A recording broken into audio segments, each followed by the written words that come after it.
Eto na po, nung umamin na po siya sa'kin na mayro'n pala siyang intensyon noon pa, which is ang problema ko nga po do'n, may asawa po siya. Meron po akong asawa na LDR at meron po akong katrabaho na MU. Paano nangyari meron kang katrabaho na naging ka-MU mo? Parang one time lang po nagkakaroon kami ng sabay na ganito, sabay kumain, sabay umuwi, sabay mag-break. Tapos hindi ko po alam na noon pa lang pala is meron na siyang nararamdaman sa'kin. Paano mo nalaman? Eto na po, nung umamin na po siya sa'kin na mayro'n pala siyang intensyon noon pa, which is ang problema ko nga po do'n, may asawa po siya. Oh my, so may asawa din 'tong ka-MU mo. Akala ko nga hindi po siya totoo, I mean akala ko binibiro niya lang ako or gano'n. Tapos nagulat na lang din po ako na parang lumalim siya ng lumalim, nagkaka-chat kami. Nagkaka-I love you-han na kayo?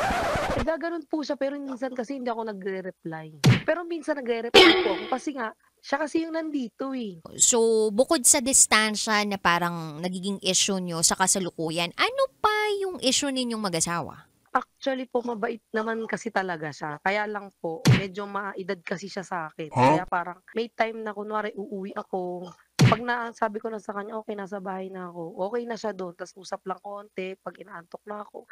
Parang wala masyadong thrill po ba yung gano'n. Gusto mo ng may video call kayo, gano'n? Binibidyo call naman po, okey naman, okey yung communication. Parang yun nga po kaya din ako tumawag kasi parang, ano ba, ta-try ko ba 'to, parang gano'n po. Yung tipong Kaso nga gusto mong tikman bago mo layuan. gusto ko siyang kasama, pero hindi ako magse-settle sa kanya. Parang mas gusto ko pa rin sa asawa ko mag-settle.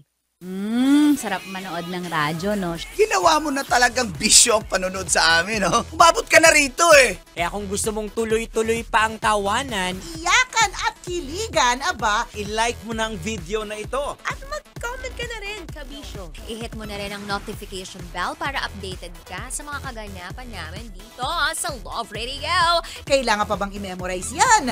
Basic.